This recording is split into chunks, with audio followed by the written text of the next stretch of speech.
First and foremost, good morning to everybody.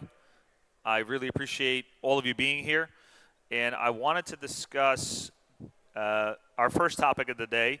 I'm the keynote speaker. Is survival stories, and survival stories regards real estate bankruptcy, right? Because everybody here is in real estate, and oftentimes things don't work out the best and brightest ways in real estate investments. But before we get into that, you should know who I am, what I do, and what my firm practices. So again, as I said before, my name is Leo Jacobs. I'm the owner and founder of Jacobs PC. We're a boutique commercial litigation and bankruptcy, restructuring in court and out of court law firm. We have a 10,000 square foot space with about 25 attorneys working for the organization. We principally practice three things: in court, out of court restructuring, corporate transactions, and litigation. My humble beginnings actually began in Bushwick, Brooklyn. If anyone recalls, back in 2008, there was the residential financial crisis, and I was a general counsel to New York Equity Management. And in New York Equity Management, we used to fix and flip 1 to 4 family homes. And I got really, really good at understanding all the facets of what it takes to fix, flip homes, and the legal issues that are attendant to those transactions. I got really good at wills, trusts, and estates for when someone dies. I got really good at bankruptcy law. I got really good at foreclosure law. And I saw an opportunity to do this on a bigger and greater scale. We took that company from a $5 million budget to over a $50 million exit in just 4 years. Not many know this about me, but at about 26, 27 years old, I'm 36 now, I was managing about 40 law firms, about 100 lawyers, all shapes and sizes, all practice areas, and I got really good at working with people. Then I decided I'm going to take this to New York City and start restructuring commercial assets. What's interesting about commercial assets is that, and what I've learned today and I want to talk to you about, is the asset class changes from residential to commercial, but the emotions that are attendant to investing principles with those people does not. What do I mean by that? What I mean is it doesn't matter the asset, but more so the emotions that we feel when we're making these investments. There's 2 lines of thinking when investing into real estate. One is from moving 0 to 1. That means expanding your horizons, expanding your partnerships, expanding your credit facilities, expanding the amount of tenants you have and multifamily units you have or condos that you have. But then there's a subject that not many people understand how to work in. And that is the category of 0 to -1. The negative emotions that you have to take into account when dealing in distress. So let's take an example. One very, very big example might be a stalled condo project that you and your limited partner have begun. You're the general partner. This person is the limited partner. Your budget is $100 million. You began this project in 2012 at the height of when credit was exceptional. 2%, 3% increases, 2%, 3% interest rates, 4% interest rates, 5% interest rates at the max, when everything was open to you. So your hand was very light. You've made decisions quickly. There was no fog in front of you. There was nothing calibrating your decision making other than your own discretion. But something happened along the way. The market turned. Your partner was in a couple of bad deals and now needs his money back. People started suing you. Your construction liens start occurring. The market and the regulations are changing. And all of a sudden, the decisions you've made that got you to a place to handle a $100 million project, all of a sudden, any decisions that you begin to make, they don't equate to better decision making. It's as if that fog that I was talking about is now in front of you.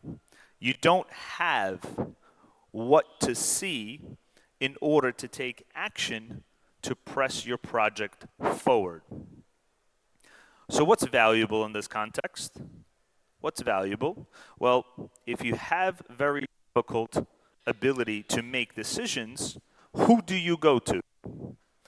Well, you might go to your transaction attorney.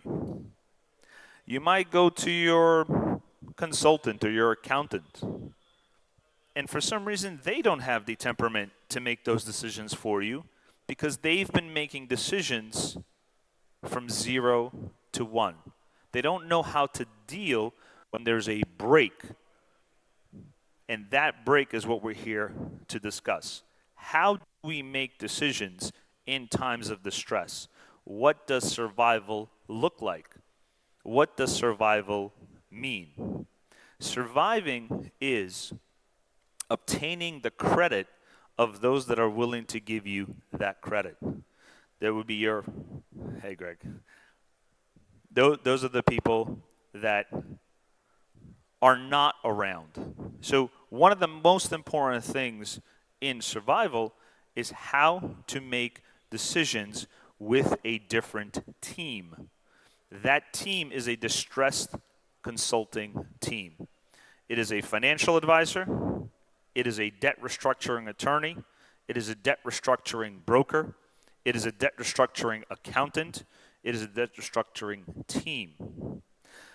Well, let's say you have that now and you found those people.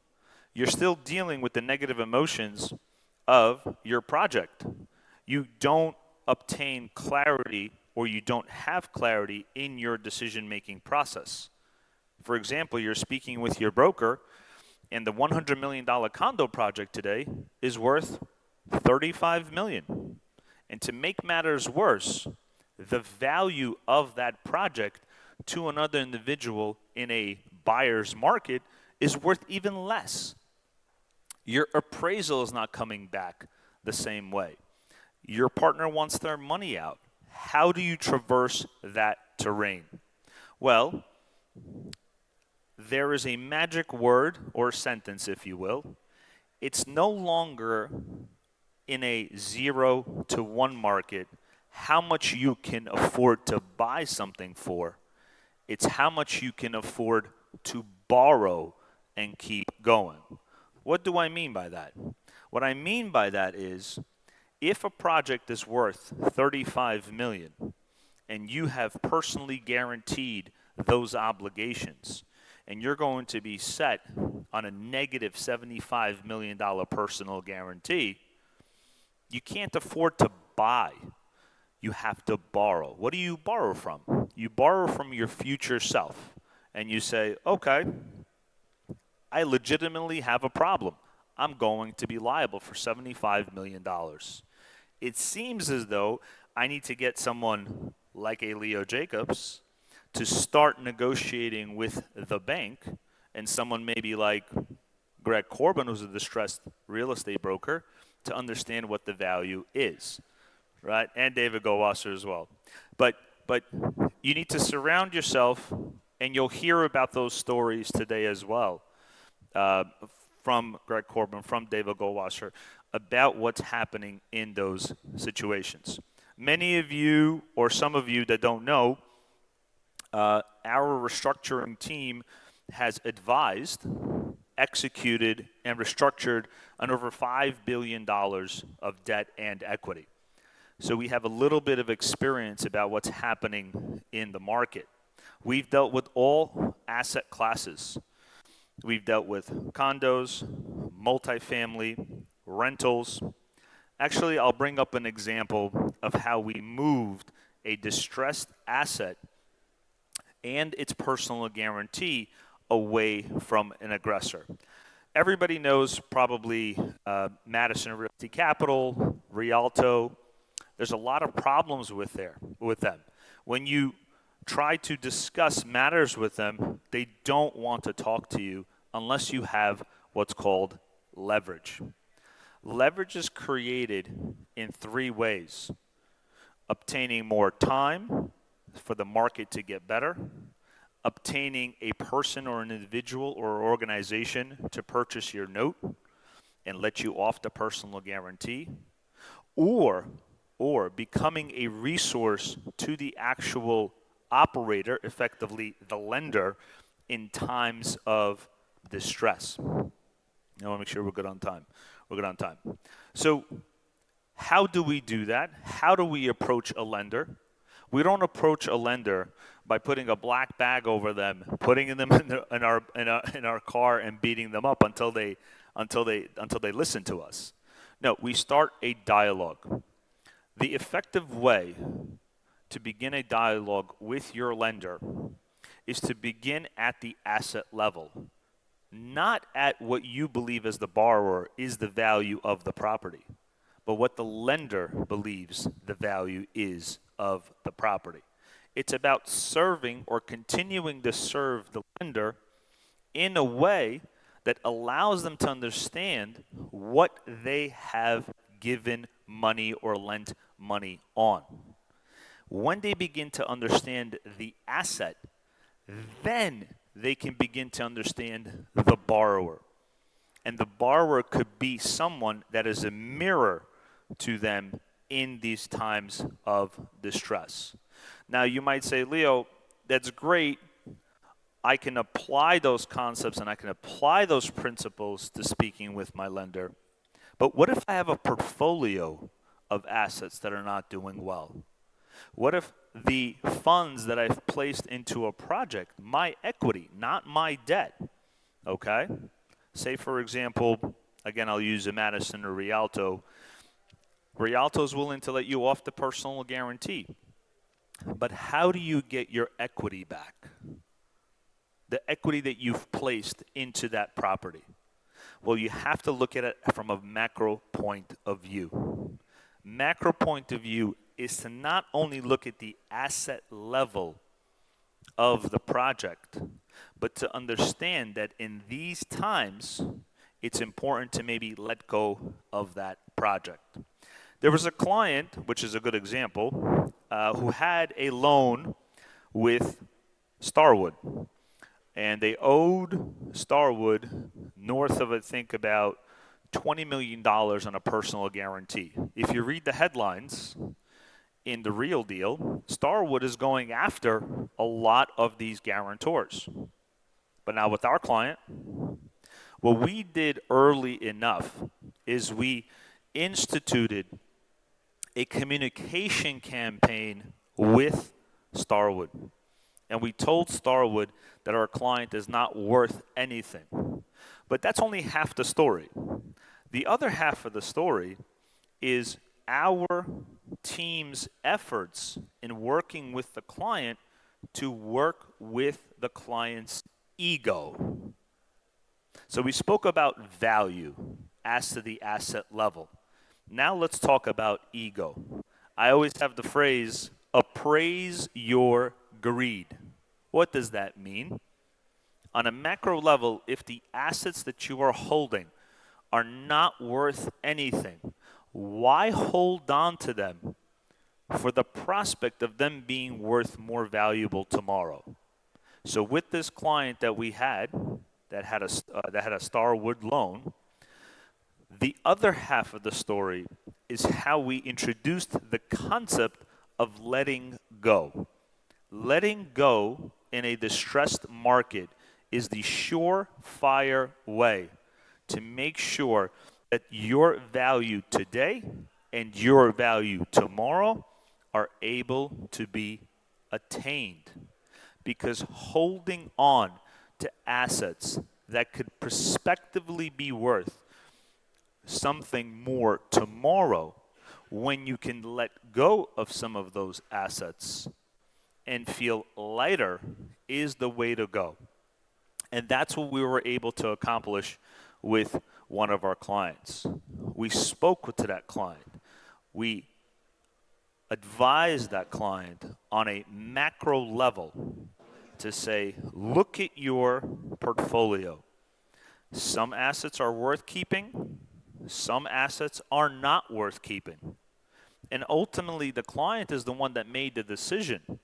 But it is because the client was smart enough to hire the right advisor, look at the asset and the value of that asset, and then ultimately make the decision in the best interest of their company. That is the definition of survival. Understanding that you need to make those decisions in a distressed market with the right people, with the right values and time, and with the ability to ultimately let go. And that is what happened with Starwood. We entered into a communication campaign with them without any litigation. We had a conversation with them. Yes, we did have an aggressive posture. I actually remember having that conversation. Everybody knows Starwood is a billion-dollar fund. So Starwood gets in the line, and they're like, look, Leo, we want to talk about how your client is going to give us $10 million to settle this. I was like, it's interesting, because I was going to ask you if your client's prepared to give us money to walk away. So it's about turning the tables on the lender, but you do that sparingly. In our advertisements, we appear quite aggressive. In our advertisements, we appear quite astute and stubborn. But ultimately, it's 1% of the actual equation that is instituted to get the client and the lender over the line. The second thing, or the fourth thing I wanted to talk about, is temperament. When making decisions in distressed environments, your decision-making processes are clouded. They're clouded because you have too much debt, you have too many clients suing you, and you don't know how to traverse that terrain. Allow me to give you a measuring stick. If at the height of your portfolio, you had a $1 billion portfolio, and today that portfolio is worth negative $250 million, don't concentrate on making more money. Concentrate on releasing your obligations. So that is a perspective that does not exist in a market that is expanding. That is only something that is present when the market is contracting. I have another war story for you guys about survival. One of our clients had a $100 million condo project on 35th Street. And many of the people were telling them, you have to let go of this asset. So as you have noticed, I've provided the rule that in a contracting market, let go of your assets. There's an exception to that rule. The exception to that rule is if it's one project that you've placed all of your equity and your family's equity into. That exception is when you can fight to the inevitable personal bankruptcy, if you believe in that project enough. Belief, what I like to call the audacity of hope in a distressed environment, is sometimes the only thing you have is to actually fight. So in this project, the family had actually cross-collateralized their personal home, cross-collateralized their vacation home, cross-collateralized their rental home. They've cross-collateralized everything. And they poured over $100 million into this project. The market went down. It's on 35th Street. For those that know, it's not the greatest place to build condos. In fact, there are no windows. So the conditions of the project are dilapidating at its finest. So what is someone to do? How do you find a resolution when, in fact, you have signed away all of your rights? The deed in lieu transaction, you've accepted a receiver, the value is down. What do you do?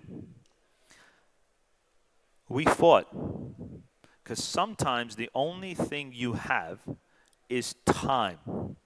If you have the benefit of time in a market that is recovering, values change. But there's something more important that changes. The people or organizations that own your note. It happened to be that a prominent family purchased that note of those individuals. And they also thought that the value was there when it was not. So by the sheer ability to stand up when you essentially have no defenses, and to stand in the face of a lender sometimes, again, this is the exception, this is not the rule. This is not the rule, this is the exception. When you have to fight, your luck begins to change. And in that specific case, it did. And now we're in negotiations for them to have another 2 or 3 years to pay off that note, because the new note holder believed, unlike the previous note holder, that there is no value. So time is important to consider when making distressed decisions. Your team, is what we discussed, is important to make distressed decisions, as well as the people that surround you. I'm making good time. The last war story I'm going to discuss is a story about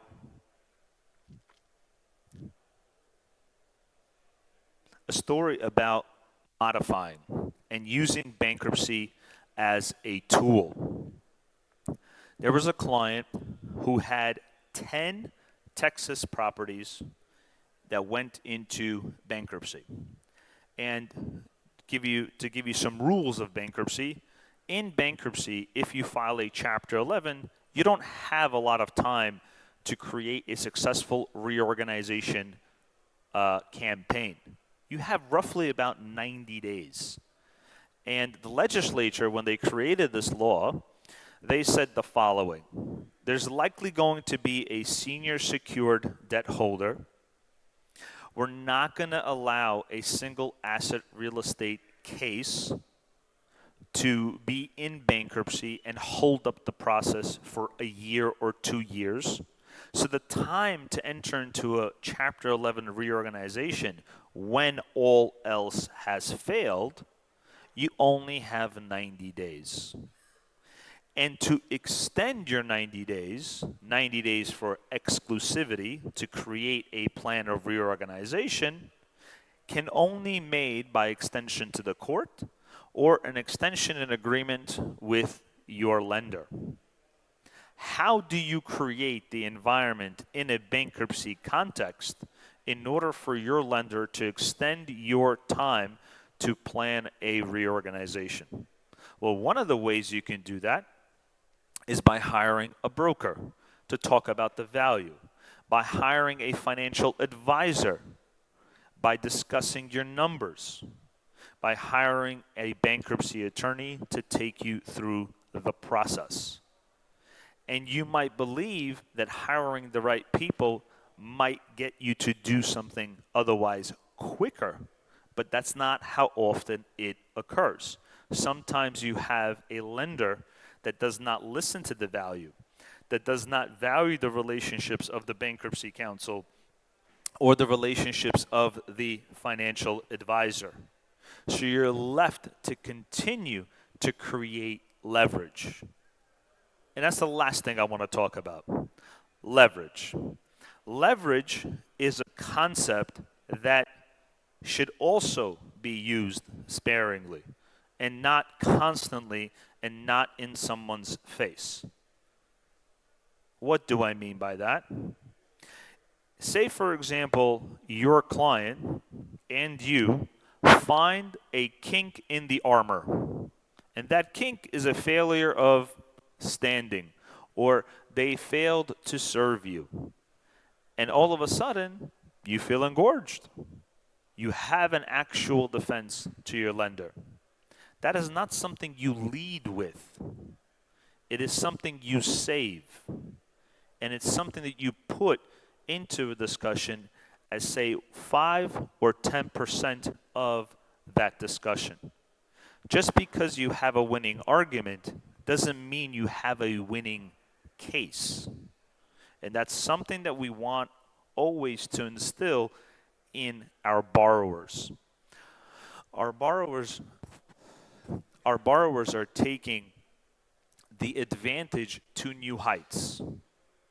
And the exception to the rule, again, is when a lender doesn't want to make a deal. If the lender doesn't want to make a deal, and if you are forced to exercise your rights, some of the most difficult decisions you will have to make is to actually continue to fight and take the course that you may lose, because then your demise is definitive. Because although you believe you have a great case, a judge is a third party that may decide against you. So let's review what I hope I have tried to communicate today.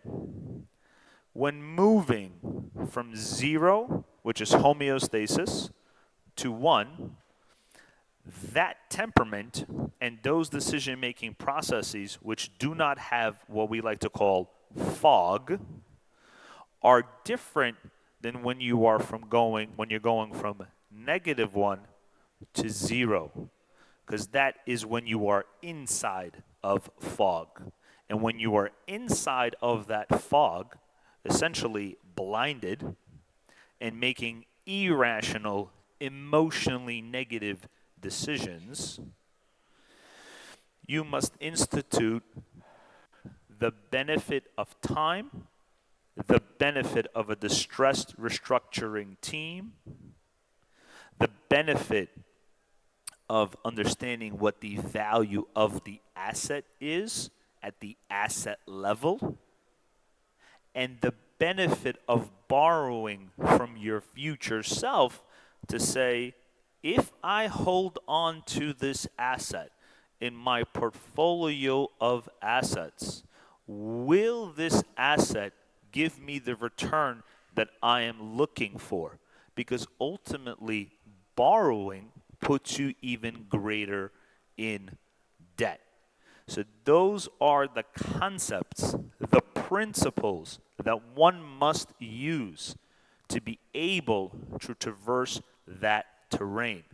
And despite what you may believe that you have to be aggressive, stomp, scream, be unpredictable, is actually not present. It's through a measured approach that if you find that defense, understand that a third-party judge can always decide against you. I think I'm doing very good on time. I am going to save one last comment for a little bit later, but I wanted to open up the floor to questions. And I'm sure people do have questions. about the process, about what surviving is, about what temperament is. And I'll wait. I'll wait for you guys to ask a question. Feel free to raise your hand and repeat the question. I'll repeat the question. Please. We got a mic. Here. You have any questions? Thank you, Leo. What happens in a situation where you have a portfolio of 20 assets and one or two of them have to go into bankruptcy? What happens to the rest of the portfolio? How do you traverse affecting your entire portfolio by taking out the bad apples? That's an excellent question. So what you're intimating is, Leo, I have 20 properties, and I only want to bring in 2 of those properties into bankruptcy. Well, that depends on a few things. Number 1, it depends on if you have cross-collateralized your asset to other assets. And that it also depends on what the language of the contract says. If the language of the contract says that if you go bankrupt somewhere else, therefore it'll be a default on all other properties, then you have a few things to consider. Bankruptcy does not occur via filing. So what you may do, let's assume that you have 20 properties. 2 of them need to go, quote unquote, bankrupt. What you do is, and you find out that you're cross-collateralized. And you find out that if you file, you'll be in default. One of the best ways to begin the bankruptcy process is not to file for bankruptcy. It's to prepare for it. And in preparing for bankruptcy, that means 3 things. Number 1, preparing the petition. And in preparing the petition, prepare it with a broker and a financial advisor, because the broker will tell you what the value is, the financial advisor will tell you what you can anticipate in those numbers. And in that educational component, you'll learn if you even want to keep that property. Number 2, you begin after taking that petition to introduce that petition to the other side. Maybe not everything, maybe just the first sheet. That automatically changes the complexion of the people on the other side. They might say, go for it, or they might say, let's have a conversation about it. And their conversation might be, well, we've never looked at this asset in a way that forced us to see the value in it. What do you believe is that value? And ultimately, number 3, being a utility to the bankruptcy process. What does that mean? If you have 20 properties and out of those 20, 2 of them have to go bankrupt, that process of renegotiation should begin with the lender, with you marked in preparing to go bankrupt. And if you do that, one of the most effective ways that you can accomplish your goals is by starting that conversation. Does that answer your question? I pass the mic over. Is the threat of litigation against the lender prior to a bankruptcy or something like that, does that give a developer, GP, LP, potentially some leverage over the lender? We talked about leverage as the exception to the rule. And often people lead with leverage. But leverage is a little bit like leadership. It has to fall and be in the back, viewing what's happening in the front. Allow me to give you an example. Before exercising leverage, true leverage in the sense of the word that you have an ultimate defense to the proceeding, begin at the asset level first, the value of the property. See if that works. Then look at whether you'd like to keep that property. Go from value to keeping. If after that you decide to keep it, attempt to modify some of the terms in your agreement. And if all else fails, then create a platform where you can exercise your leverage. The reason for that while it may sound logical to begin from a point of strength, what sometimes happens is you are placed in what's called, with the lender, bad form. No one likes to be told that their documents are incorrect, that they're going to lose, and that you're going to win. That is not a fruitful place to have a conversation with your lender. And this is my last thought that I wanted to add. We were talking about being a borrower. We were talking about principally borrowers. But did you know that lenders are borrowers too? So when you're talking to them and they already are borrowing from Paul to pay Peter, because they sometimes borrow as well, putting in front of their face that they now have a serious problem with not only getting their interest back, but getting their principal back, may give them the same exact negative emotions that you're dealing with as well. So let me make a joke. You had a bad day, your wife had a bad day, and the both of you are trying to resolve someone else's problem or your problem. It's not going to work. So diffusing the bomb instead of acting on it is sometimes the best pathway forward to resolution. And sometimes getting the lender to see the value in the asset makes them see that their problems, although there, are not going to be taken advantage of. So it's about applying the rules first before applying the exceptions. Although all of that can happen in the matter of 1 hour or 100 days. And that depends on the case itself. Any more questions? Yes. Hi, how are you? Eddie. Thank you, by the way. Question is this. Let's say you're a developer or syndicator and you have limited partners, right? So you're a general partner, you have limited partners. A lot of times they don't want to hear, listen, we're about to, lose money. Nobody wants to hear that. How do you bring them into the fold? It's a two-pronged question where they can understand what you're describing for a general partner. They don't want to hear it. You tell them, listen, this value, the asset maybe doesn't have the value, whatever the case may be.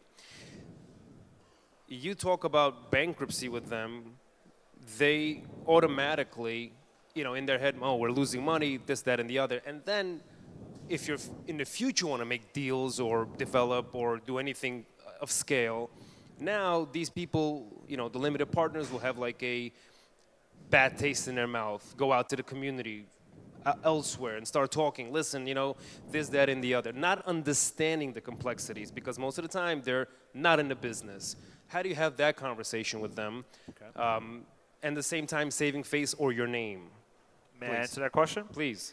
I know I put on a lot there. No, we're good on time. So our firm, speaking of limited partners, is representing some limited partners in a confidential manner for One State Street. I don't know if you know One State Street. It's the biggest building in Boston. They lost State Bank, and as a consequence of that, Fortis had allegedly defaulted, okay? And in that bucket, right, there are a lot of limited partners, right? So we're advising some of those limited partners from their side. And these are some of the principles of dealing with limited partners.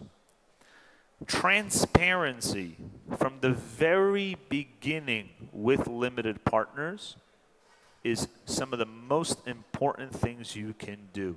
What does that mean?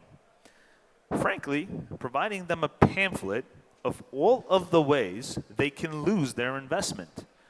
And not only that, in the beginning, which is what we advise our clients, who are GPs speaking with LPs, to invite them to a lunch, to invite them to a Zoom, where you can discuss the consequences of losing your investment.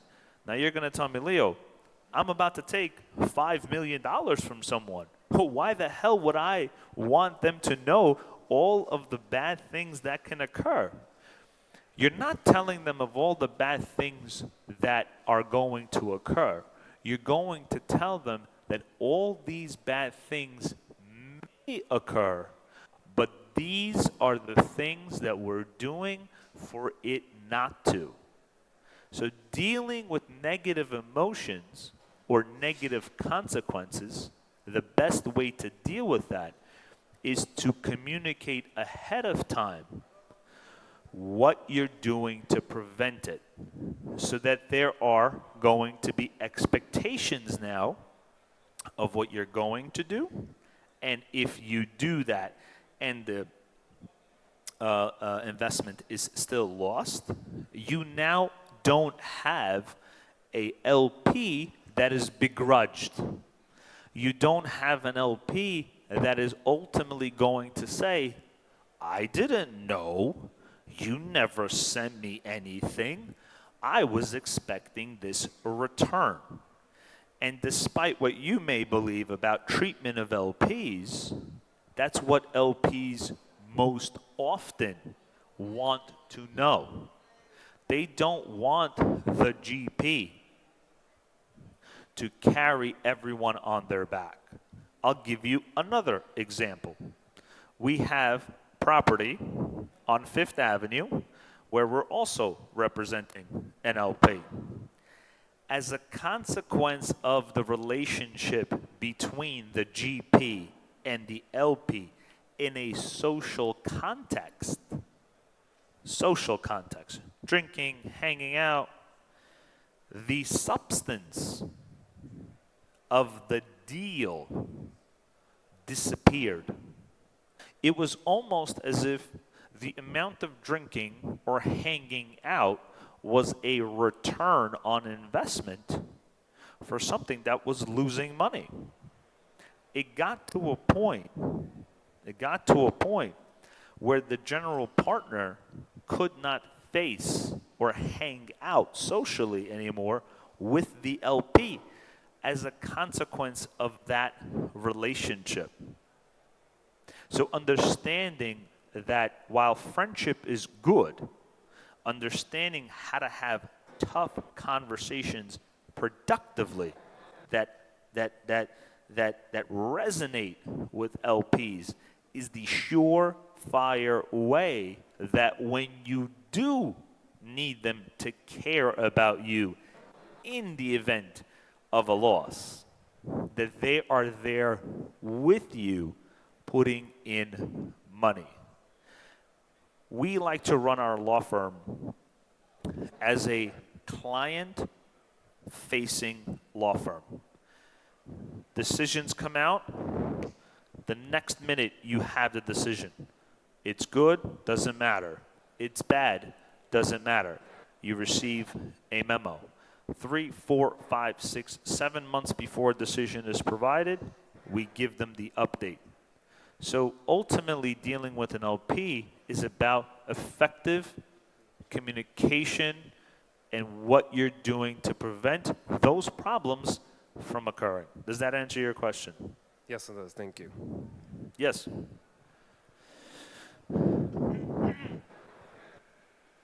I have an LLC, which I'm the general partner. There's a couple of other investors with me. Where we own, let's say, 25% of a deal out of town, and the main partner, there's no value. We bought it to develop, and it's not happening because many different things happened after COVID. But the partner doesn't want to file for bankruptcy. We just want him to sell and get out, but he's like schlepping, as they say. How can we force him to do something? Excellent question. So in this context, we dealt with an LP. In your context, we're dealing with a general partner as well. I'm not a general partner. There's two general partners in L.A. The property's in L.A. We're all here. These guys are running it. Nothing's happening. We just all want out. We don't expect to see any money. We just want to close the door on it. So the appraisal, when you're having a dispute amongst partners and all of a sudden the value is not there, there's one important thing you have to determine. One important thing. It is, what is the treatment of the value that you've provided into that deal? Is it a debt instrument or is it equity?